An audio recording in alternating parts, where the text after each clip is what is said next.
What if you own your life insurance policy and can sell it just like your home for the planning of your legacy? I'd like to welcome Rob Haynie to the Design Your Legacy podcast this lovely Friday morning. Welcome, Rob. Thank you, Angela. Good to see you again. It is my pleasure to host you and welcome you back. We were chatting in the preamble about a Supreme Court case, and I thought maybe we could start there to break the ice on today's topic. But where would you like to start us out today? Well, that's fine. We can start there. I mean, that's the basis of the foundation of why this exists. Um, and it begins with the fact that most people don't understand that they own their life insurance policy like they own other physical properties, such as their home. They don't know it. I would preface that by most accountants look at an insurance premium payment as an expense every year. So you're paying money into a premium, a life insurance policy, and they just book that as a cost, expense, et cetera. But our marketplace, which emerged about 30 plus years ago, was giving the people the ability to take a life insurance policy while they own it and while they're alive and sell that policy to a third party investor who gives them a percentage of the death benefit for them to use as they see fit, whether it's to, in all honesty, take a vacation, buy a dream car. More logical would be to fix up their home, pay off debt, or in some extreme cases, buy additional protection, whether that be an annuity or other financial services product that's sold out there with the proceeds of the life insurance policy while it's out there. And I can add a fourth, which is sometimes they like to gift that life insurance policy to a third party. And in many cases, that third party can't pay for it. The client can't pay for it either. They can sell that policy and use those proceeds while that client is alive to see their gift in action, so to speak. Yeah, that's wonderful. So one of the things that I've learned in my conversations with you is that back in the early 2000s, there was a market for viatical settlements, and then that transitioned over to life settlements. But I still want to go back a century. What happened around 1911, 1918-ish? Well, there was a court case that made it all the way to the Supreme Court, which was discussing the ability to use your life insurance policy as collateral in case of a loan. And there was an argument that wasn't good enough, that it wasn't real property. You weren't giving me, a lot of people use their home as collateral for loans, et cetera, that it wasn't worthy of that. And the Supreme Court ruled that in fact it was, that it held the same characteristics of home ownership. So for example, your life insurance policy that we own, there's a beneficiary to that policy, and there's an owner. So the owner in this case will be me, and the beneficiary will be my wife. Okay. And let's just say, for whatever reason, my wife and I aren't seeing eye to eye, and we get a divorce. Well, now the beneficiary I can make my dog, literally. And I can make a trust that I created for my dog, the owner of the policy. So I can maneuver that asset in a way that I see fit. Now, premiums are still going to be made by the trust, and at some future date and time, and this happens all the time. Your fans and your listeners can Google and see how many times a pet has been the beneficiary of a life insurance policy and some of the very unique and peculiar ways that it was done. So one example comes to mind, and I could get the state wrong, but many years ago, a woman left her life insurance policy to her cats, plural, in a West Virginia, I guess, large estate, and it dictated that the monies would go for that the cat would live out their life the way they lived their life before she passed, and at such future date and time when that is all wrapped up and the cats have passed on as well, then whatever's left of the estate would be sold off and given to, in this case, not her family, but the caretaker, whether it was the butler, the maid, et cetera, on the house, and they split it up, including the home itself. So that was all through a life insurance policy. Yeah, I Proceeds. find yeah, the history of this conversation really interesting because it's been around and the awareness is growing. And you've got four great articles on fours, which I'm going to get to in a moment. But I want to also just circle back and talk about the problem. And I think one of the problems is, and you know more about this than I do because it's your industry, but the problem is sometimes individuals can find themselves where they either no longer require a policy, number one, number two, they wish to terminate it, or number three, they need to let it expire. And it could be due to, maybe their financial circumstances have changed and therefore they need to get a loan, but they're at a different financial point in their life. And so speaking to the problem, because this is across America, and I noticed in one of your articles, there was such an interesting statistic regarding 21% of seniors financially are unprepared to retire. It is a retirement prices, and I think that's per bank rate, but you're the expert, so say more. Well, I mean, you spoke to something, and it's important to understand that when people buy life insurance, typically, most commonly, they're younger, right? They can buy it's more affordable, it's easier to get underwritten, you're probably standard, preferred, super preferred, and you buy life insurance when you're say in your 30s and maybe early 40s because you are starting a new family. You've bought a house and you've got a mortgage. You may be a business owner. So you buy life insurance for the protection, for the unknown, for the unforeseen, for the catastrophic. And if something were to happen to you or your spouse, that the other person would be able to continue on with the proceeds of the life insurance policy. So the kids would be taken care of. You'd still be able to put money away for college. You'd still be able to get back on your feet. You'd have that stabilizer, if you will, to keep moving forward. So now we jet ahead. None of that happens.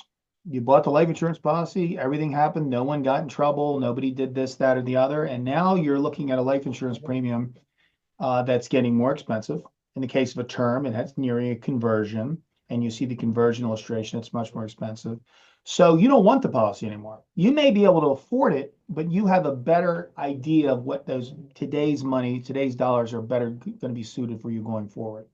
So most people, and when I say most, will come to that fork in the road and they'll lapse the policy, or in some cases, they'll surrender for the cash surrender value. The statistic of the number of life insurance policies that either lapse or surrender in the United States of America is close to 90%. I know that's why we're having this conversation because I'm just so shocked that there is a better option out there. We had a whole conversation in the preamble as to some of the influencing factors, which we may or may not get into in terms of, you know, the full spectrum of thoughts. But I just find it so interesting that there needs to be a trend from the bottom up regarding the financial education around this subject, so there is less cloudiness on the subject.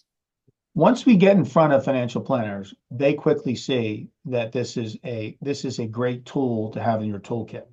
Um, so that person that owns the $1 million life insurance policy that no longer wants it, no longer needs it, or can't afford it, if they surrender it, if there's any cash surrender value, that's it. The policy's done. They get their money.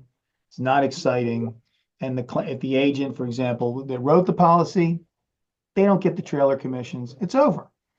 So what can they do that's better than that? So as we've talked many times before, our industry association does a data collection where we find out that the client gets on average, 5.2 to 7.8 times more than surrender. That's certainly more than lapse. I'm talking about just surrender value, that they can repurpose those dollars and do with it as they please. So as a financial planner, back to them, he or she now has the ability to work with, instead of $100,000 cash surrender value, $780,000 is settlement value, and to put that to use to better suit what they need now and will need in the future. And that's why we think it's least worthy of a discussion and to get it appraised. So what we do, our industry, my company, we give you what's called a free non-binding appraisal. We're going to go out and tell you what it's worth today, the 21st of February, the year 2025. And then that is the best way to determine what's best for you when you're comparing it to what does surrender look like, what does the loan option look like, what does any other option that's available to you look like. And you now are comparing apples to apples as opposed to some hypothetical. So we think to get ahead of it, we tell financial planners to look, make sure you're talking to your clients every year, every quarter when you're having discussions with them. Talk to them about their life insurance policies. Talk to them about the life insurance policies, not just that you sold them, but life insurance policies they may have from other places, whether it's work or a former relationship they had that they have life insurance as well. And look at their life insurance and say, maybe you don't need all that life insurance. Maybe maybe you have the wrong life insurance.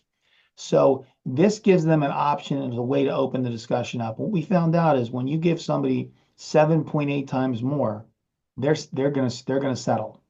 They're gonna move on. Well, I think that that is a good, talk about the carrot and the stick that will have them transition beyond the fear of the unknown. I wanted to bring up something that I thought was practical, just like somebody can get a piece of an antique appraised, or a work of art, or estate jewelry. It's not, just property. It almost reminded me a little bit of an eBay auction and how many individuals know about eBay and have put a book or something that they found in their garage up on eBay and there was an auction. And so that Correct. is kind of a micro example. But I want to, before we talk about like the how-tos of the A going to Z, I just wanted to circle back for a little bit of the data that I found fascinating. Um, the London Business School, is that the London School of Economics? Well, that's a London Business School study, so I don't know exactly what part of it, but I'm sure it's a detailed to finance or economics. But that's a study. It's about 10 years old, I believe. Okay. I thought it was so interesting that there is research out there. I think it was from 2013, so a little over a decade ago, and individuals received four times greater. And this was a study done on 9,000 policies where they would either be paid out somewhere between, up to $1 million, 992,000. So I thought, gosh, isn't that interesting? But if they're only looking at 9,000 policy, that again, that's such a small Well, 9,000 sample. policies. So you understand, so there was two studies. The GEO did one, which was the go looked at the whole of the industry, and then that was even before the predates the London Business School. London Business School looked at one provider's purchases. So, again, these are averages. So there's always going to be where you're beating the cash earner by a very little bit of money, a little bit of money, and you have some that are the extremes. But in every case, I like to tell people, there's a famous Jack Nicklaus quote where 100% of all putts short of the hole don't go in. Well, 100% of all life settlements that are never pursued result in you taking the surrender value or far less of an option. So we'd like to tell people that get it appraised. To your point when we started this discussion right here, when you go get these things appraised, you get your home appraised, your art appraised, your yacht appraised, your jewelry, your antiques, your antiquities appraised. Somebody's coming to do that for you as a professional. And I promise you it's not free. We're literally going to do a appraisal of your life insurance policy, which in many cases is the second biggest asset you own. Some cases the biggest. And we're going to tell you what it's worth for free. Yeah, I And want to interrupt you for a moment. I found that then, so interesting because somebody could sell their home and hmm, then that becomes their best asset. clearly, Yeah, because again, if we're talking about a retirement crisis, we're talking about the reality of what individuals are facing out there, but they're not having this conversation because they either are too afraid or they haven't seen that billboard or social media ad yet. you're 100% correct. So let me make it even easier. So when you get to be an age in which you can participate almost all the time in a settlement, you're in your 70s, 70, 75 years old. In America, the what's happening now is people are downsizing. Okay, so when you're in your 50s and 40s, 50s, 60s, got these giant houses, all these bedrooms, and then the kids move out, and you've got this giant house, and the expenses don't get more inexpensive, they get more expensive. People want out. So when you talk about your assets, sometimes your house that used to be your biggest asset, the new house you bought is not as big as your death benefit and your life insurance policy. So that really becomes your biggest asset. The scary part in our country is long-term care, healthcare costs in general, all are getting out of control. It is becoming increasingly more difficult for people to get into a nursing home, assisted living, memory care, even an adult community. You've got to qualify. You just can't show up and say, "Here, I'm here to pay rent." It's not an apartment. You're moving in, you're making a commitment. So lots of them are going out of business. They're going out of business. So the new in vogue thing, I've been to two conferences in a row, and both discussions around this topic talked about this goes to that asset that we're talking about. People own a home, and generally speaking, older people want to stay in a familiar surrounding. So they want to stay in their home. They may not be able to, but they want to. So what do?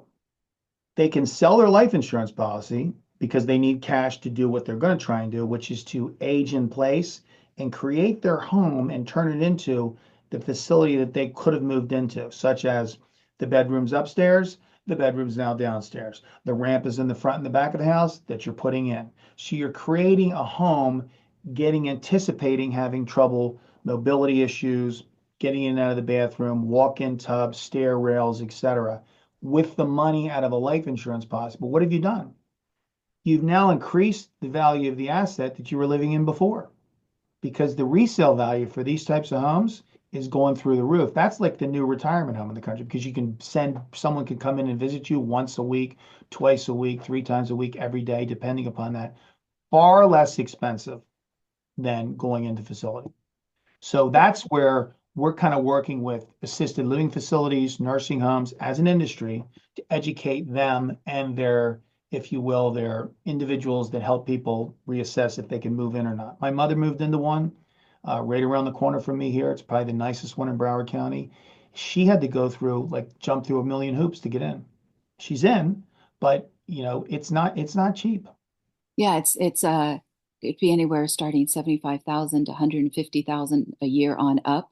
Yeah, and if there's two individuals, husband and wife, that are both in there, then it's a very unique place to be in order to make decisions that it's interesting in ethnic families, the parents just move in and the children take care of them. I know. Well, I mean, there's a whole, and guess what? They live longer. And quite frankly, they said you can look at statistics all you want, but if the husband and wife are separated, okay, they will die sooner Yeah, if they're absolutely. alive. And Yeah. that's what happens in Florida. Sometimes they separate you. The male and the female don't go in the same place for a myriad of reasons, stupid reasons, but different reasons all the same. And people that go and aren't familiar, it starts to push forward, if you will, any issues related to memory, cognitive related activities and such, that it's a new place. You think it would stimulate the mind, but in reality, in some cases, it goes the opposite direction. So I'm not against assisted living facilities. I'm not against where my mother lives, but for some people, you get to a point in time where almost it's too late. If you can keep the house, right, and the house has grown in value, so you still haven't lost that asset. Many times you take that asset, you sell the house, you just give it to this facility, literally. And they move you in this apartment and you pay this monthly fee for the rest of your life. And all that money went into them, not to you. That's why the Marriotts, the Ritz-Carltons, the Mandarin Orientals, all of them, they're all going into this business Well, it's because where the demand is right now. yeah, Yeah. So let me bring in some good news before I circle back to some of no. the challenges, just to shine a light on them so that it's not these things that people are going to make assumptions or presumptions about. So FINRA had a recent publication, and FINRA, I think, has been in the business 30 years. No, FINRA's been around longer, but say more. This was in one of I your don't, Forbes articles. I don't know if they've been around 30 years, but if FINRA says something, it's like the E.F. Hutton commercials, they listen.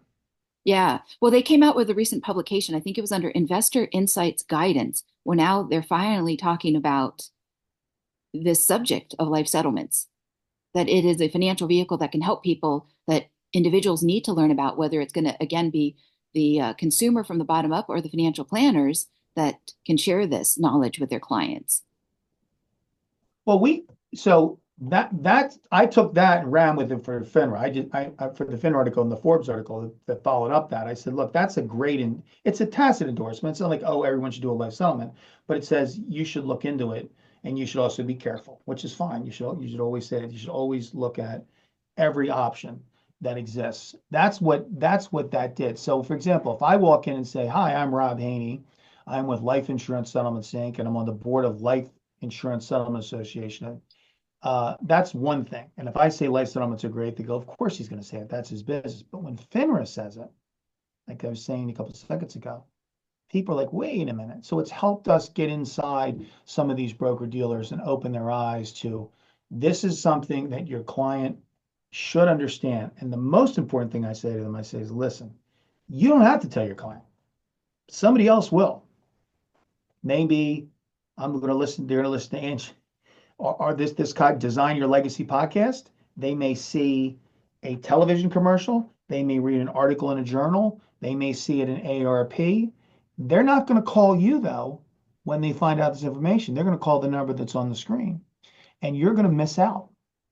And I thought we were in the business of trying to get assets under management and give our clients a better option moving forward, as opposed to trying to come up with a reason not to. So this conversation, if we were having it 10 years ago, would have been far gloomier than it is today Because because of the lack of awareness. yeah, they didn't know Yeah. anything.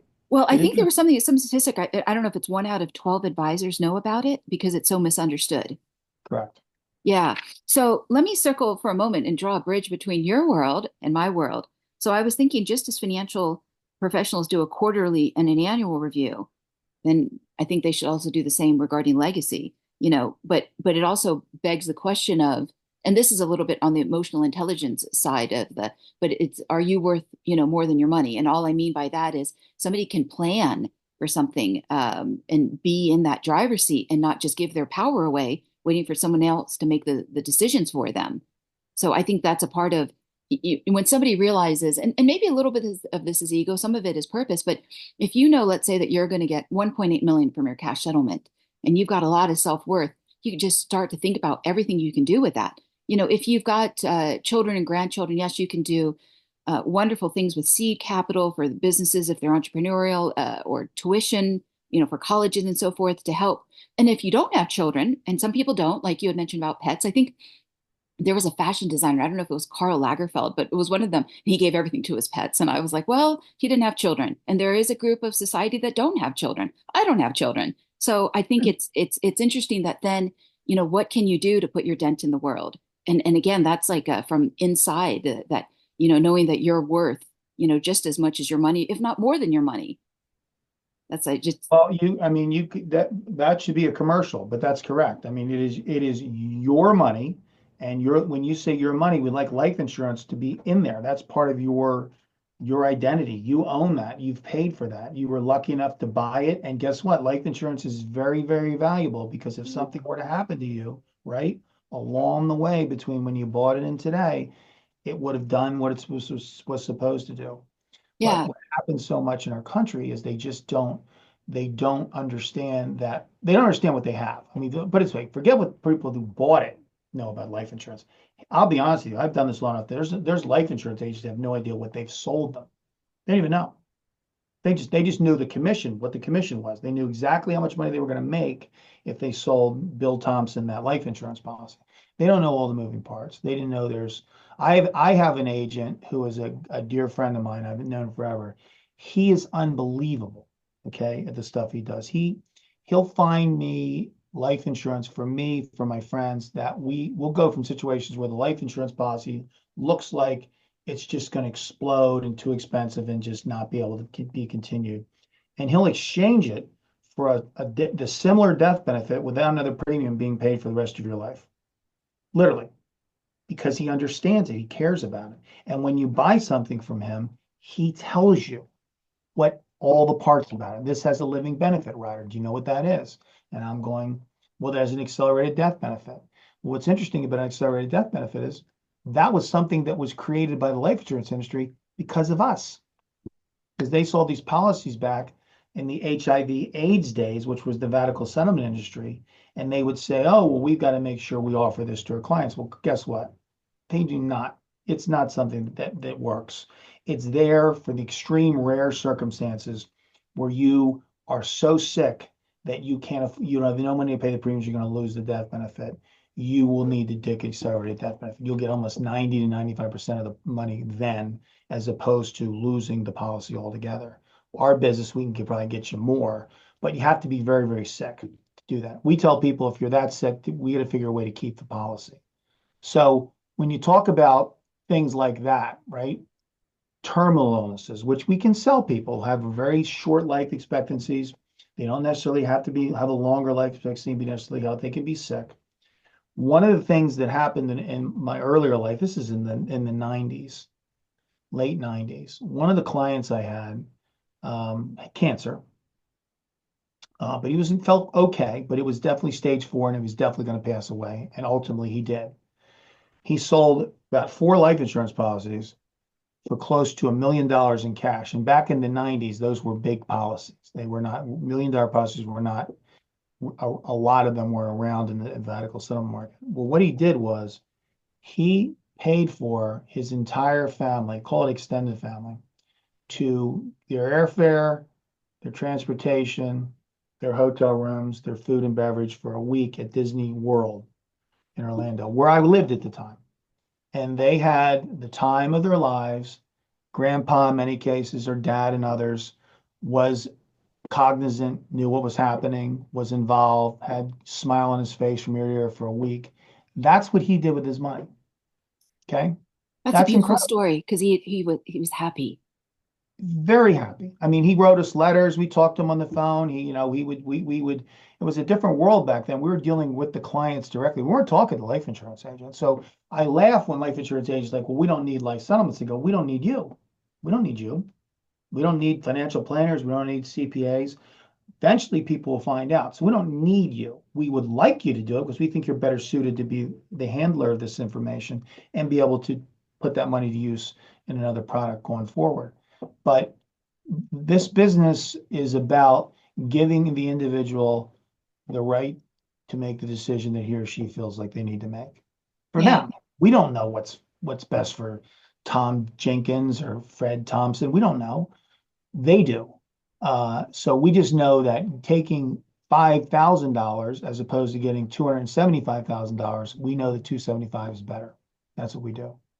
Well, it gives them again more choices. So whether they decide to take that vacation, like you had mentioned regarding Disney World, or to travel, or to donate some funds to their favorite 501(c)(3, it's again, it's not just like on the spectrum of comfort where they could, turn their home into that familiar place if they, that is the location where they transition, or on the flip side where they take that vacation and they travel around the world because they never had the chance to before because they were always on the mouse wheel. And now finally that door has opened and they're going to gift that to themselves. And I thought it was also interesting that if a financial planner doesn't tell their client, there's also that possibility that they could be facing a plaintiff's attorney because then the client could say, well, why didn't you tell me? Well, that's the absolute we try and stress that it's happened. It's not like it could happen. It's happened. People have been Yeah. sued. They clients in some cases the broker dealer did exactly what they're supposed to do, but the agent took it upon himself not to do it. So let me give you another thing that I think it's interesting. So the business has morphed, it changes, it always comes up with better concepts. And you said to gift it to a 501(c)(3). So perfect example, this way you do a settlement is called a retained death benefit. So we use a $1 million life insurance policy that was gifted to a 501(c)(3. That the 501(c)(3), when was told by the client they couldn't afford to make the premium payments, they weren't in the financial position to make them either. So policy was sold in the marketplace, and the client received, I think, just as a transaction fee, 5 grand. They got 5 grand, sold a $1 million policy. But the buyer put them on recorded their name and entity at the carrier level on the death benefit for the policy, in this case, 20%. So $200,000 that was going to be paid for by the buyer for as long as the insured lived. And when the insured died, the beneficiary was the 501(c)(3) that they ultimately wanted to give the money to. So instead of them getting $1 million that they once planned or zero, they got $200,000.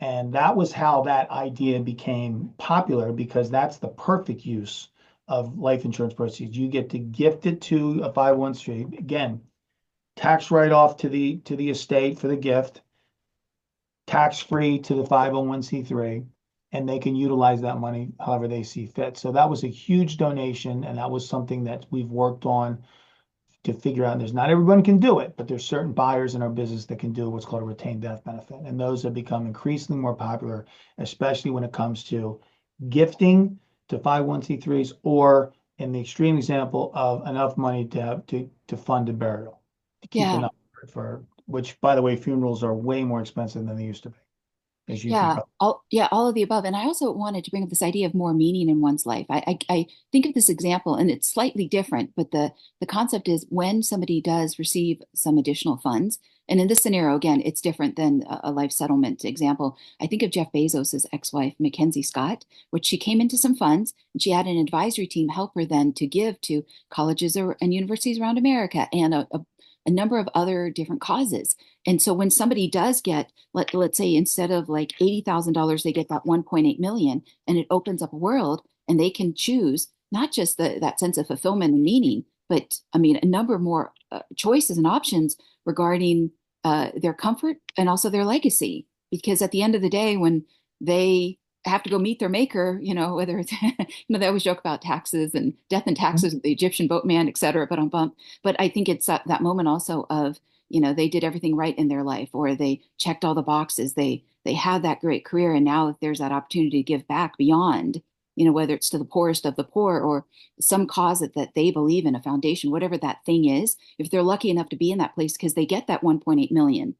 And that, they say sometimes people will do more for others than they'll do for themselves, but they also have Sure. to put on, that metaphor, they have to put on their own oxygen mask on the airplane before they can put on for someone else. But it's a whole better position of strength to be in if they can get that 1.8 million compared to the 80,000 and not feel like they're backed into a corner that they have to let their policy lapse or surrender it, or worse, get a loan against their house because they don't know this information. And then they're really feeling the pressure in over their head. I mean, I think about my parents that are close to 80 years old right now.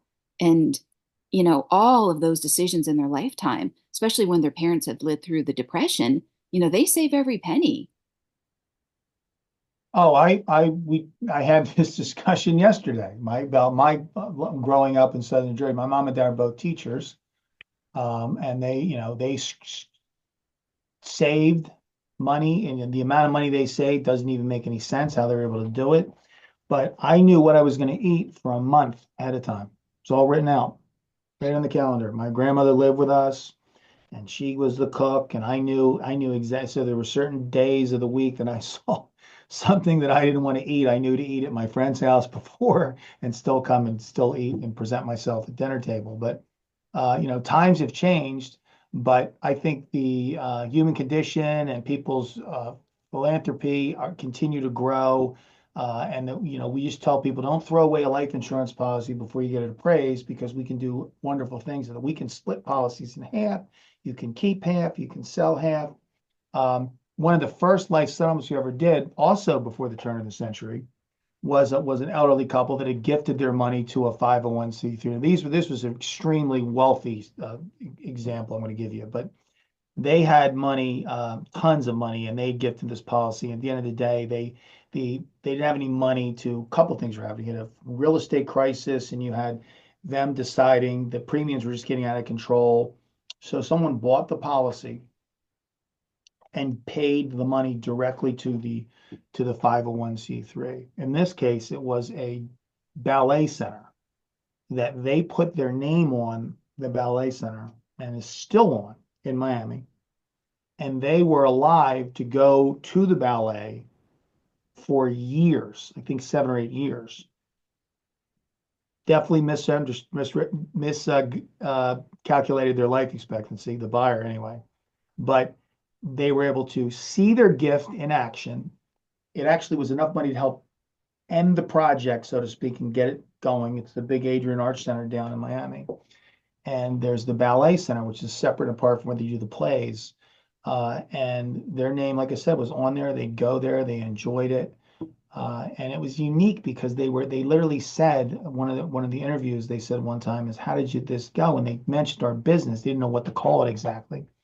But they said we were able to gift our life insurance policy and use against our longevity to get the money now when it was needed. They didn't need the money 5 years later. They needed it then. So the discounted amount was perfect. So that was when I knew almost immediately this was going to work. I mean, I didn't understand how many people there were. I didn't understand how much life insurance was in force. I've heard anywhere between 15 and 17 trillion dollars in force at any given time in the country. It's a lot of death benefit. And to think that 90% of that will never go to claim is mind-boggling. But then I remember, and you probably remember, Angelina, was the financial crisis of 2008, 2009, and they handed out TARP money. Remember, Yes. they gave the TARP money to the banks. Everyone got the Yeah, money. yeah. And the How insurance many companies were fine. life insurance got none? Yeah. Zero. And the answer was because they didn't need it. Your business model is, you give me $100, I'll keep 90, and I'll invest the 10, and I'll pay you back your 10, and I'll keep the 20 I made. You don't need money. And that's what life insurance companies, and they're always trying to compete against each other and outsmart each other. And sometimes they outsmart each other too much, and they run into trouble, like uh, Phoenix and others that have had issues. You got to make it make sense at the end of the day. We think it's a great product. I own life insurance. Pretty much everybody that I know owns it, but everybody that I know knows that at some point in time, if they get to a point they don't want it anymore, they can sell it. And that's the goal of what I try and do. We work with people like yourself. Yeah. So before I ask you about the legacy portion, like I did last time of Sure. today's conversation, today's episode, I do want to ask, just out of curiosity, from what you've seen in the last 10 plus years of your having the conversations around life settlements, what has been the number one reason that people have finally said, I'm going to look into this, I'm going to get that reappraisal? Is it the awareness? Is it, Part of it. So if you were to say that, because you asked me the number one reason, the number one reason has been they have seen it with their own eyes. So they have actually heard about it, and then some, either a colleague or someone in the, a lot of these individuals I deal with are part of larger groups, right? So they meet throughout the year and they have breakout sessions. So when I go and present at these groups, I bring one of the agents up that's done one, because there's nothing sells this concept to their colleagues better than him or her telling them what they did, not me. And they'll say, well, look, I did, and they'll write it out. The multiple commissions for one strategy. I remember the situation. So if you refer a life settlement, you get a life settlement referral commission. That's transparent. The client sees that. Policy that you were sold doesn't lapse, so it stays in force. So any trailer commissions you continue to get. If it's term policy, the conversion takes place. You get a portion, some, all, or somewhere in between of that. You sell them another product with the money you've received, and you get a commission from that. So when you start to add up all these commissions, these deals go from, you making maybe $10,000 to a couple $100,000. Nothing gets more attention than money. So is it the money, or is it the social proof of someone both. else going first? Both. I think it's greed. You got to appeal to the greed of a high net worth financial planner, which is what I'm talking about here. They understand they want to do two things. They want the client to be happy because all the things that happened were better for the client. Every one of those scenarios I gave you.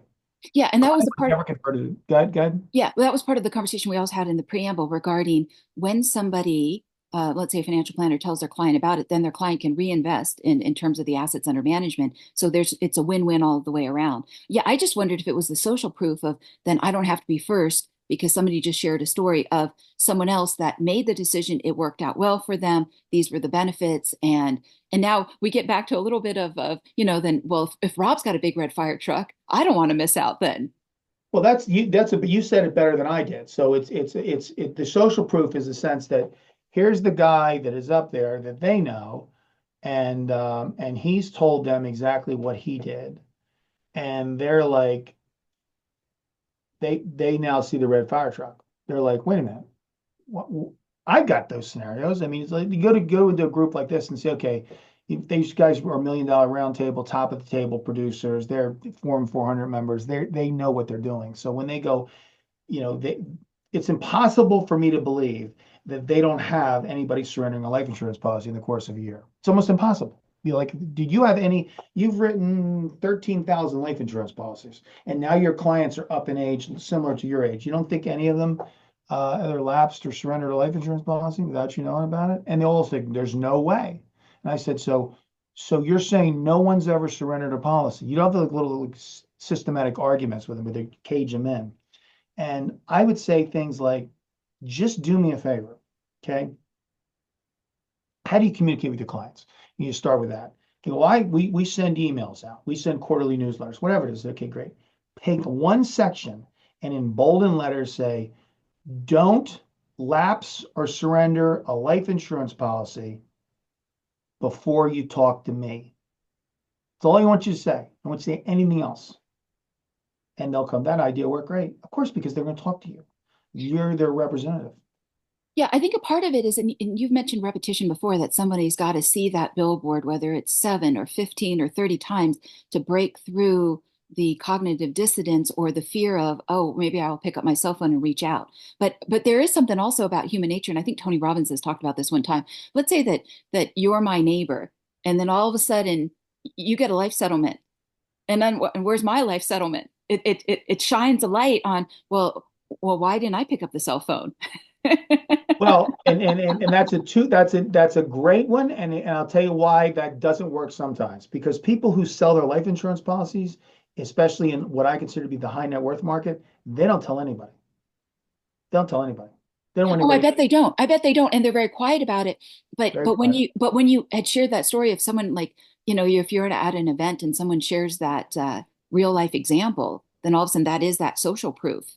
Yeah. So back to this is a great word direction to go because the beginning of my business was all direct to consumer, and then we were working through intermediaries, and now you're seeing the commercials on TV. So it's back to the direct to consumer model. You sell a life settler typically is wealthier.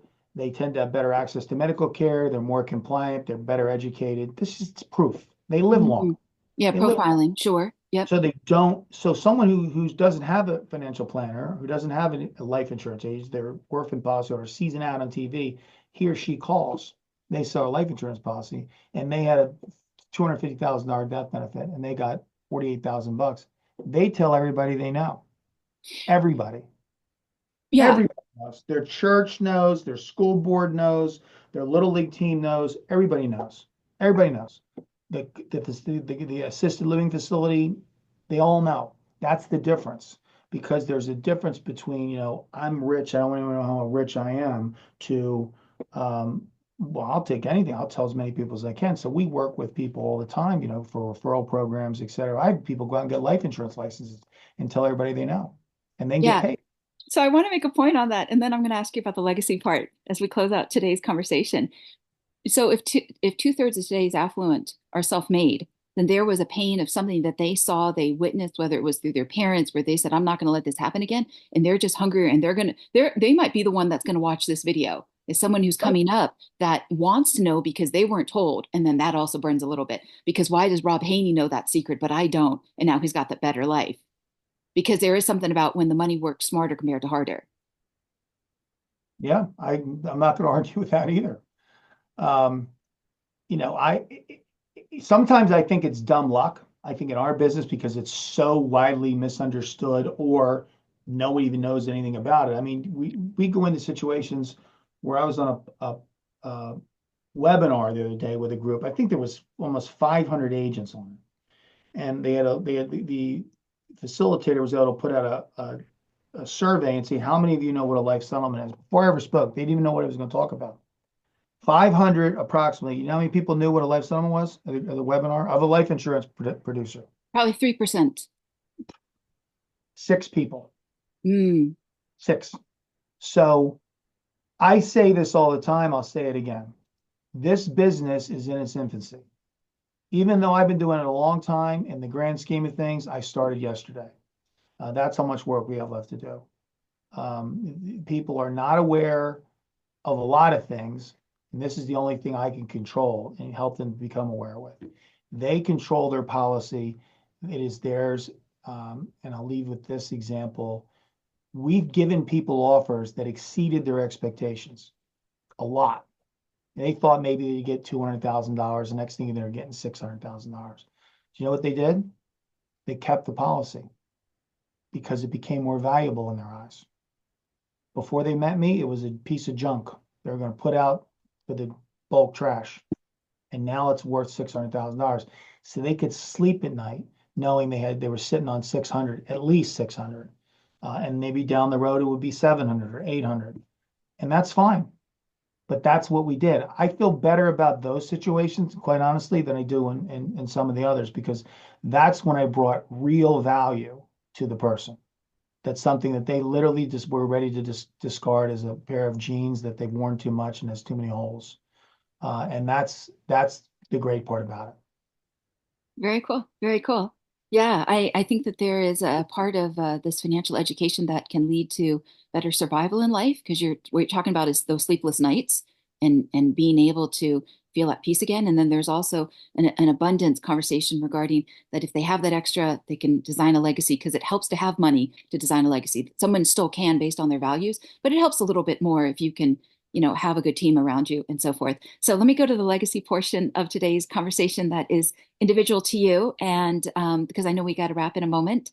So what does this word legacy mean to you personally? And I've asked this before, but I like to ask it again because there is something about repetition when we can speak into something that it becomes more real to us.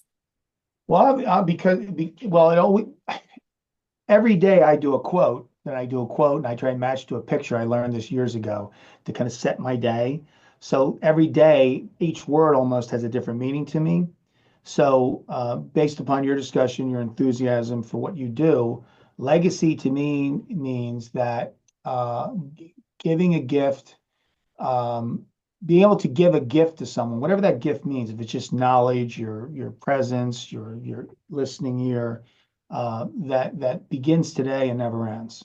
So it's something that you can, not to try and confuse anybody, but when you leave something that somebody got something out of, good, bad, or indifferent, but hopefully good, and it sticks with them. I have been told many things in my life, and one of the things that um, I'm beginning to realize I do pretty good, maybe really good, is I'm a good person at pushing people in a direction that I think they want to go, not that I want them to go in the way that they want to go. So sometimes it may be opposite of what I think they should do, but I can tell by listening to them that this is where they want to go. So I kind of get them off of the, you know what I mean? Get them off the beach towel and get them into the water. Find out if that's really where they want to go. And that's helped me learn about communication and also helped me personally do things that are better for me, better for my family. And for I have two daughters, so certainly for them, that's basically what I live and work for each and every day. Very nice, very nice. Thank you for speaking into all of that. That's I think when legacy becomes personal, but also when it becomes when I say smaller, and this was something that a prior guest had said, it becomes more relevant. It's not just abstract. It's like somebody can relate to that. So thank you, thank you. Sure. Top 3 to 4 core values. So like the legs of a chair can be the influences. Those values become the influences to the legacy plan, the holistic legacy plan. What would you say your top 3 to 4 core values are? So my core value is I am consistent.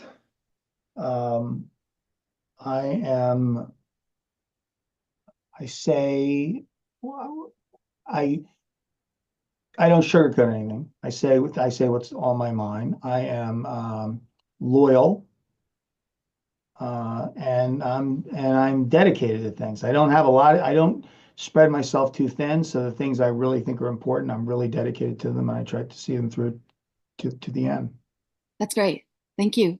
Yeah, I think a part of my asking the question is also one day when your daughters are, you know, older and you're here, you're not here. And they said, what was your dad's top 3 or 4 core values? And if they rattle off at consistency, loyalty, dedication, etc., I think that's important for them to know. Because it's again, what did you stand for? What does your family stand for? Because there's a lot of commercialism in this world where the winds can blow them to the left and to the right. Okay, final question. If you were to design a hardcover coffee table book by setting aside a weekend or two a month in the next year, what images, stories, lessons would fill its pages for your coffee Oh, table? back to my quotes every day. I like to begin every day with a thought, whatever that thought is, and it could be a bad thought. It could be negative. I could get up and be in a good mood. And I have to try and find a word that can describe my feeling, and then find a quote supported by that word that kind of can bring me out of a bad feeling or make me even happier than I currently am. So I do that, and then I try and take a corresponding picture. So if you go on my social media feed, you'll see a quote every day, and then there'll be a picture, and the picture doesn't necessarily have to it matches my eye. So there's something about that beach, that mountain range, that statue, that individual that ties in. And that would what I would keep in the coffee table book. Because I think every time you lift it up, you'd be inspired. That's why I would do it that way. Yeah, it's like a study on life through the Mhm. quotes. Yeah, very nice, very nice. Any good websites you would like to share for a listener to get a hold of you or the viewer? Sure. My website is www.lisettlements, settlements.com, and my cell phone number is 954-599-4433. Email rob@lisettlements.com. Awesome. I want to take a moment before I read my closing paragraph to thank you for your time today. We started out with the intention of what if you own your life insurance policy and can sell it just like your home for the design of your legacy. And I think we have fulfilled that business promise, including the how-to of how can a listener learn more. And the first step is to get that free appraisal, to consider that as a part of their financial knowledge and planning for the future, because we're not getting any younger. And I think planning makes it easier so you don't have to worry so much in the future, because that's one of the things that can keep people awake at night is that worry and that anxiety. Did I plan enough? Do I have enough? And all of those details. So I think that we've done an amazing job of speaking about the history today, or you've done an amazing job, and also just covering the data for whether it's at London Business School to FINRA and so forth to plant some seeds that the listener can now take the ball and run with it, and it can let them know that they've got options. So if they find themselves in that position where they have to lapse or surrender, maybe they don't. Maybe they can pick up that phone and to call you. So thank you so much, Rob. My pleasure.